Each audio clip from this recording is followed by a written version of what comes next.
pesen ya, kamu kerja apapun silahkan, tapi saya pesen kalau bisa jangan kerja jadi sopir. Takut ya kalau gue urusan dengan sopir itu takut aja pokoknya kamu kerja apa aja ibu itu setuju, tetapi kalau kerja sopir usahakan jangan deh, kayak seperti itu.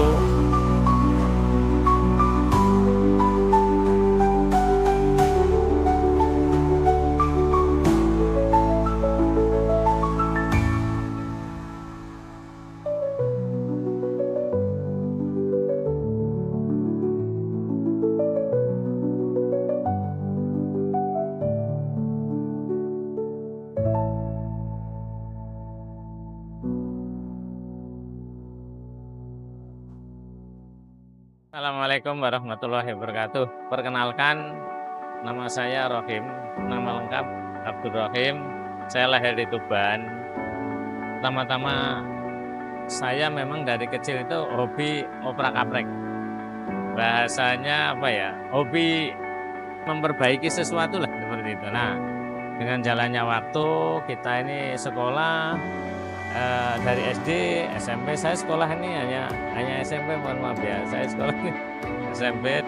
Saya itu selalu dulu kalau ditanyain, saya selalu pengen jadi guru. Jadi nggak ada itu ditanyain jadi pengusaha, itu perasaan nggak ada sama sekali. Zaman dulu pengusaha itu apa ya? Kalau dibilang sangat awam gitu lah. Apa sih pengusaha itu? Karena saya sendiri mungkin ya, saya dari SD itu sering diajak ibuku dagang gitu. Jadi mungkin dasarnya dari situ kita sehingga bisa jadi seperti ini gitu sih. Saya lulus SMP itu tahun 89. Nah, dari situ saya pengen melanjutkan nih di STM waktu itu ya. Orang tua jawabannya adalah, Le, kita ini kondisi keuangan lagi tidak memungkinkan untuk kamu bersekolah. Sehingga adalah tetangga kita, ya masih family itu Jakarta. Nah, saya ngomong lah, saya ikut ke Jakarta ya gitu kan. Akhirnya aku izin lah orang tua, karena orang tua setuju itu. Karena yang diikutin jelas, kamu kok di sini nanti nyari kerjaan sama ini gitu kan. Ya Le, silakan ke Jakarta, tapi ibu pesen ya, kamu kerja apapun silahkan, tapi saya pesen kalau bisa jangan kerja jadi sopir. Takut ya kalau gue urusan dengan sopir itu takut aja pokoknya kamu kerja apa aja ibu itu setuju, tetapi kalau kerja sopir usahakan jangan deh, kayak seperti itu.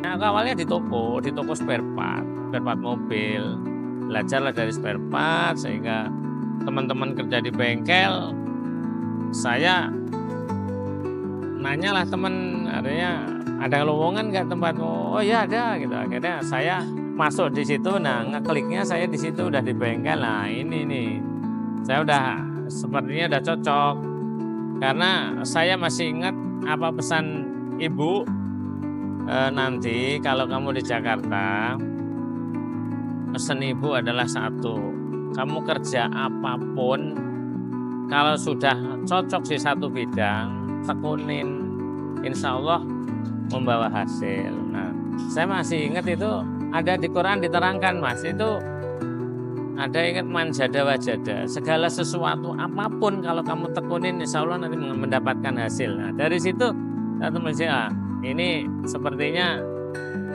ini yang saya cari. 10 tahun di bengkel, habis itu dengan berjalannya waktu saya ada pilihan. Bengkel itu ada dua versi, bengkel mesin sama bengkel AC. Saya waktu itu belajarlah di bengkel mesin selama 2 tahun di bengkel itu. Terus saya sedikit ngerti tentang mesin, saya ambillah pilihan lain, yaitu ngambil di divisi AC mobil. Dari situ aku terinspirasi oleh teman saya, ya senior saya, beliau itu ya guru saya juga waktu itu.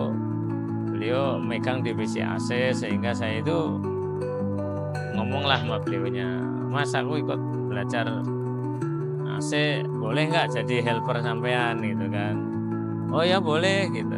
Nah dari situ saya belajar mobil dari nol, belajar di AC mobil, tepatnya di tahun 90 ya. Belajar tahun 90 sampai tepatnya berpindah-pindah tempat, itu beberapa tempat. Mungkin dari 90 itu kerja saya dipindah di 3 tempat. Berawal dari teman-teman saya melihat teman saya itu di Jakarta banyak yang gagal. Artinya dia kerja, balik pulang, kerja lagi, pulang lagi. Jadi istilahnya skill itu belum kepegang ya. Jadi udah pulang lagi sehingga gagal. Sampai saat ini ya balik kampung, kerja di kampung gitu. Nah saya belajar dari situ, saya harus bisa, saya bilang gitu kan. Saya ya sedikit menyombongkan diri pada diri saya sendiri, memotivasi pada diri saya sendiri bahwa saya harus bisa, selalu saya pacu semangat saya harus bisa, Dari situ tepatnya di tahun 2000 bulan April saya memberanikan diri untuk buka usaha sendiri. Ya, waktu itu saya masih bujang ya, modal saya kumpulin ya dengan modal yang begitu cukup pas-pasan ya, cuman modal saya yang ada adalah skill, alat. Nah, kita ada modal uang waktu itu nggak banyak untuk bayar kontrakan. Saya buka bengkel pertama kali di Pos Pengumben dengan karyawan saya 4 orang itu. Untuk diagramnya itu sangat naik terus Mas. Saya alhamdulillah tidak merasakan turun, itu tidak. Jadi kita jalan naik terus gitu. Nah, cuman ya namanya kita usaha, kita jasa ya Mas.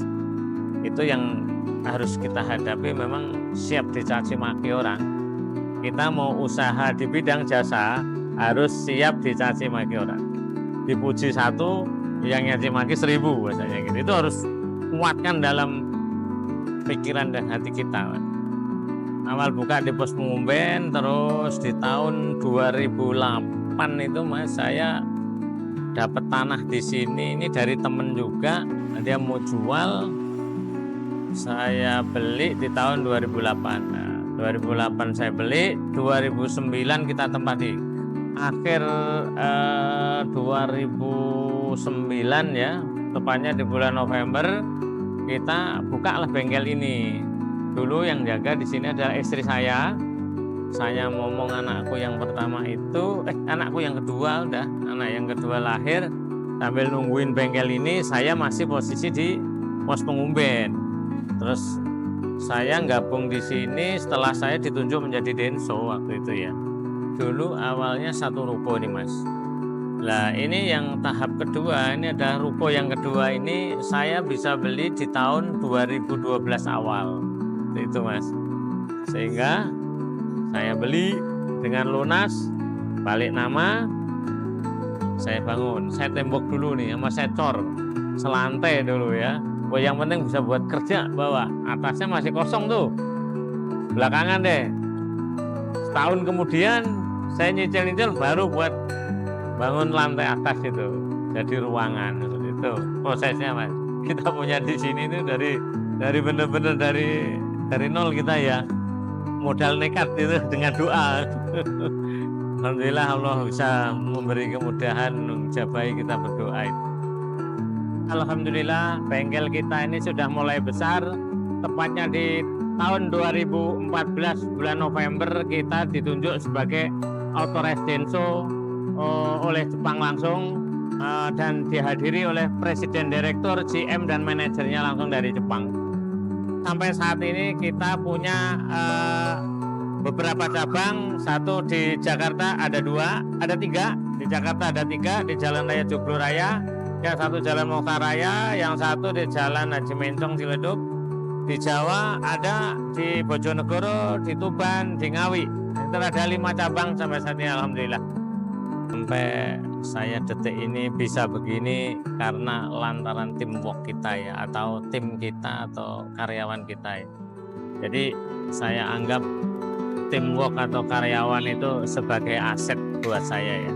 Itu adalah aset buat perusahaan kita. Makanya saya selalu perhatikan, sampai saya ada program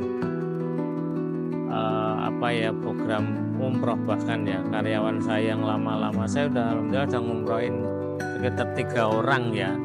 Berhentinya program itu di saat COVID kemarin ya. Jadi ini tetap jalan Mas, kita program umroh kita tetap jalan. Makanya sekali lagi anggaplah karyawan kita itu sebagai aset, jangan anggap karyawan ini sebagai pekerja, sekedar kerja aja jangan.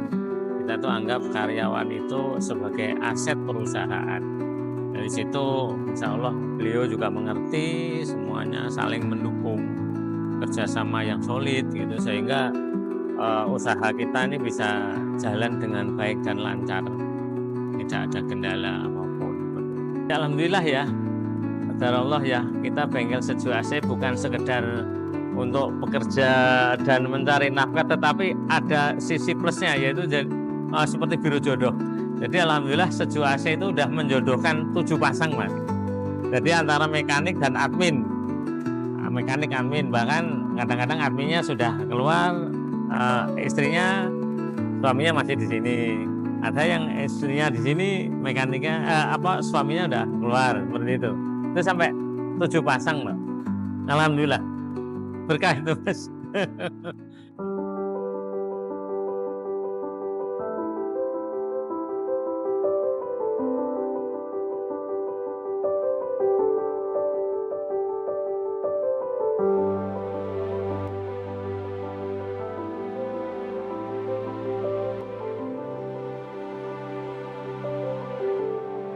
Peran ibu itu adalah sangat luar biasa, terutama doanya. Doanya ibu itu sangat-sangat luar biasa. Ini yang saya rasakan sampai saat ini. Alhamdulillah ibu saya masih ada sampai saat ini. Ibu adalah segalanya. Saya selalu pulang kampung selalu banyak dimotivasi, selalu suruh menjaga, kamu harus jujur dan jujur. Itu pesan beliau. Jadi saya pesan kepada teman-teman semuanya ya, yang baik, yang baru mau usaha atau usaha sudah jalan, pesan saya ada beberapa. 1, harus komitmen, ya, disiplin, jujur, tulus, ikhlas, istiqomah. Doa ibu adalah nomor 1. Jangan menyia-nyiakan orang tua. Enggak. Saya sempat waktu itu terharu Mas ya. Saya menunggu haji itu waktu itu 5 tahun ya. Saya harusnya berangkat 2022 karena ada COVID mundur 2 tahun, sehingga tahun kemarin 2024 saya bisa berangkat. Ibu saya itu sudah umur 76 tahun. Setiap kali sakit saya motivasi beliau itu, Bu, sehat Bu, tahun 2024 mau naik haji. Oh iya Le, sehat Pak. Dari situ wah,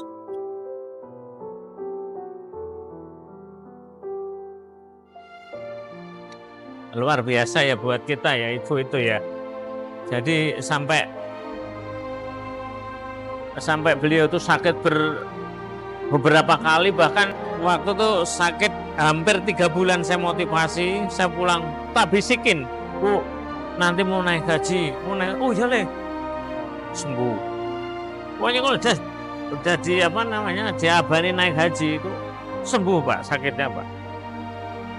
Makanya kemarin ada kesempatan itu,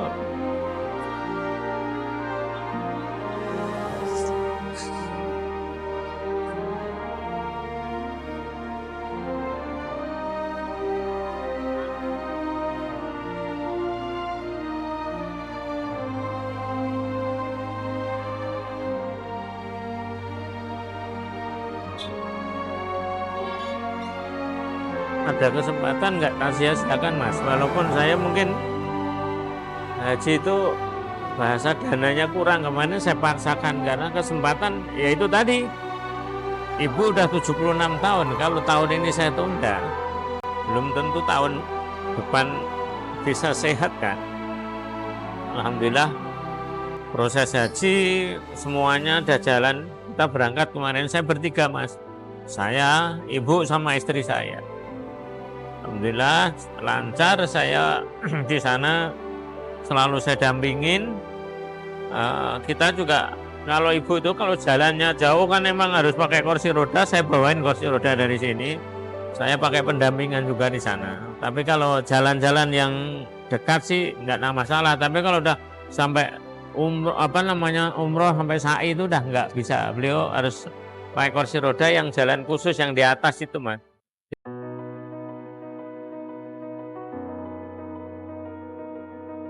Alhamdulillah Mas, dengan sampai posisi dan kondisi kita sampai saat ini, usaha kita alhamdulillah udah jalan, udah safe lah ya. Itu jangan lupa, satu, kita harus selalu bersyukur dan bersyukur ya. Nikmat Allah yang diberikan kepada kita semuanya, itu kita jangan sombong, kita harus selalu rendah diri, rendah hati, karena apapun ini nikmat yang diberikan kita, apapun harta yang diberikan kita saat ini itu hanyalah titipan semata dari Allah. Nah, bagaimana kita bisa mengelolanya dengan sungguh-sungguh, dengan baik? Caranya ya kita berusaha semaksimal mungkin zakat kita harus keluarkan ya kan. Mungkin dari kesejahteraan karyawan kita sendiri harus kita realisasikan walaupun belum maksimal ya, karena karyawan kita ini alhamdulillah cukup kurang lebih 55 orang ya untuk sampai saat ini ya. Di situ kita harus kita harus berikan sesuatu setiap hari ya. Makanya kita gini Mas, kita ini bangun tidur, buka bengkel, kita harus punya tanggungan 55 orang. Kita harus ikhtiar doa selalu, usaha ikhtiar doa. Itu harus selalu modal kita itu Mas. Karena buka mata, buka pintu, udah tanggungan itu udah ada di depan mata kita. Kita harus modalnya semangat. Saya berpesan kepada teman-teman saya semuanya, sahabat-sahabat kita semuanya, kalau baik baru mau usaha maupun sudah jalan atau sudah sampai puncak sehingga bisa drop turun, kuncinya ada sabar, selalu berusaha dan berdoa, jangan bosan-bosan, jangan putus asa ya, selalu berusaha. Jadi ingat, itu di Quran terangkan manjada wajada, itu ingat, segala sesuatu kerjaan apapun harus selalu kita tekuni. Kalau kita tekuni insya Allah nanti mendapatkan hasil. Nah, bagi teman juga sekali lagi saya sarankan, saya berpesan bahwa kalian harus selalu usaha itu disiplin, jujur, tulus, ikhlas. Kuncinya adalah istiqomah, itu jalanin. Sebagai seorang suami sangat bertanggung jawab. Sebagai seorang ayah juga sangat bertanggung jawab. Itu bisa kita lihat dari cara mendidik anak-anak aku. Ya. Sebagai seorang ayah sangatlah menjadi inspirasi bagi anak-anakku. Itu pun juga anakku sendiri yang bercerita. Kita itu punya anak kembar perempuan yang udah remaja, itu sering cerita terhadap saya terutama, bagaimana bapak itu seorang ayah yang bisa membimbing, seorang ayah yang bisa menghargai pendapat anak-anaknya, seorang ayah yang pekerja keras, seorang ayah yang sabar. Tuh. Kalau sebagai suami, tidak ubahnya seperti anak-anak menilainya terhadap suami, terhadap ayahnya, itu pun juga penilaian saya terhadap suami saya. Kalau menurut adik, kita bapaknya gimana? Bapak itu gimana? baik, baik, terus kayak suka mendukung gitu, suka mendukung yang aku suka. Terus Bapak itu juga penyemangat. Udah. Assalamualaikum warahmatullahi wabarakatuh. Nama saya Lasidi. Saya asli dari Tuban, Jawa Timur. Saya pertama masuk di Sejuk AC tahun 2007, bulan Februari, kalau tidak salah itu tanggal 4. Saya pertama ketemu Pak Rohim, saya diantar salah satu teman paman saya yang sudah bekerja di sini, di Sejuk AC. Dan saya dipertemukan oleh Pak Rohim di tahun itu. Nah, setelah itu Pak Alik saya itu menanyakan apakah di Sejuk AC itu ada lowongan untuk tempat kerja baik bagi helper. Kebetulan waktu itu ada, dan saya masuk. Saya pertama masuk itu tidak ditanya saya lulusan apa, saya cuma ditanya itu asal dari mana dan niat mau bekerja, sudah itu aja. Dan dari beliau mengatakan bahwasanya kalau memang siap dan niat untuk bekerja dan belajar, ya silahkan besok untuk segera bergabung di Sejuk AC. Pak Haji Rohim selaku owner Sejuk AC, dari pandangan saya waktu saya awal masuk sampai sekarang ya, itu beliau itu sangat bekerja keras. Karena saya masuk itu dulu mekanik itu baru jumlahnya 5. Nah, setelah berjalan beberapa tahun itu sekarang jumlahnya mungkin kurang lebihnya dari beberapa bengkel mungkin udah nggak kehitung ya. Dari 2 cabang di Jakarta aja udah kelihatannya udah sekitar 50 orangan. Belum yang di bagian Ngawi, Tuban, dan lain-lain cabang. Menurut saya bekerja keras, tekun, dan disiplin, semangatnya luar biasa Pak Haji Rohim. Patut untuk menjadi contoh teladan buat kami sebagai karyawan dan sebagai pekerja di Sejuk AC, patut dijadikan teladan dan contoh bagi kita semua. Karena beliau sama-sama berangkat dari nol, dari background mekanik juga, dan sampai saat ini beliau menjadi seorang owner, seorang big boss di Sejuk AC.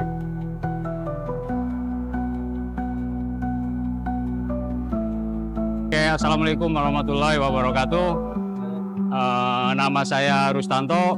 Saya mulai masuk di Sejuk AC itu dari tahun 2009. Bulannya itu bulan November. Pengalaman saya bekerja di Sejuk AC dari awal itu memang saya pertama orang Cilacap sendiri ya. Yang lainnya Jawa Timur, dari Tuban, Bojonegoro, dan lain-lain. Jadi memang dari segi bahasa pun saya agak bingung untuk memahami waktu itu. Tapi lambat laun kita, karena teman-teman di Sejuk AC itu asik-asik, jadi lambat laun saya mulai mengerti nih dari segi obrolan segala macam, dan lumayan cepat untuk adaptasinya. Singkat cerita, Sejuk AC makin berkembang, bengkel pun pindah di Joglo, tepatnya di Joglo Raya nomor 48 ini, sampai sekarang menjadi bengkel resmi Denso ya. Dan alhamdulillah selama bergabung di Sejuk AC, saya sudah diberangkatkan umroh oleh owner saya, Bapak Haji Rohim. Jadi saya sangat berterima kasih sekali kepada beliau untuk telah memberangkatkan saya ke tanah suci. Saya dulu benar-benar kosong ya masuk di Sejuk Kasep. Awal mula itu benar-benar kosong, nggak ada ilmu perbengkelan sama sekali. Jadi saya memang waktu itu nganggur, jadi saya nekat aja masuk ke bengkel walaupun belum ada bekal sama sekali. Alhamdulillah teman-teman di sekitaran itu, teman-teman bengkel, mekanik itu enak. Jadi untuk saya belajar lumayan cepat saya mengerti gitu. Ya menurut saya owner saya ini Pak Rohim itu sangat luar biasa ya. Beliau ini bekerja keras, sangat bekerja keras. Yang ada di dalam otaknya itu mungkin bisnis. Jadi apapun yang dijalankan beliau ini, saya rasa itu berhasil ya. Beliau itu sangat baik hati. Dari segi penampilan itu sangat sederhana. Jadi saya kadang juga heran juga melihat penampilan beliau yang begitu sederhana. Padahal dia adalah bos saya gitu. Saya ingat sekali dari beliau Pak Rohim itu, saya ada pengalaman ya waktu masih baru masuk di Sejuk Kasep itu. Waktu itu saya sedang merokok sambil bekerja di situ. Nggak tahunya tanpa saya tahu Pak Rohim datang dan menegur saya dipanggil sama beliau. Beliau menceritakan bahayanya merokok sambil bekerja. Dari kejadian itu menjadi menjadi pelajaran yang sangat berarti buat saya, dan sampai sekarang saya nggak pernah yang namanya bekerja itu sambil merokok. Itu memang bahayanya sangat besar sekali apabila bekerja itu sambil merokok. Dan satu lagi yang saya ingat dari pesan Pak Rohim dari zaman dahulu kala saya masuk masih baru-baru itu, saya masih ingat pesan beliau itu, yaitu bekerjalah dengan seni. Jadi apabila bekerja dengan seni itu sudah pasti pekerjaan kita rapi, enak dilihat mata, dan tentunya tidak akan menimbulkan komplain ya, karena rapi kita bekerja dengan seni. Itu yang saya pegang dari Pak Rohim sampai saat ini. Itu yang menjadi motivasi saya, sehingga saya ke teman-teman saya pun di sini juga menyampaikan hal yang sama disampaikan oleh Pak Rohim itu, yaitu bekerjalah dengan seni.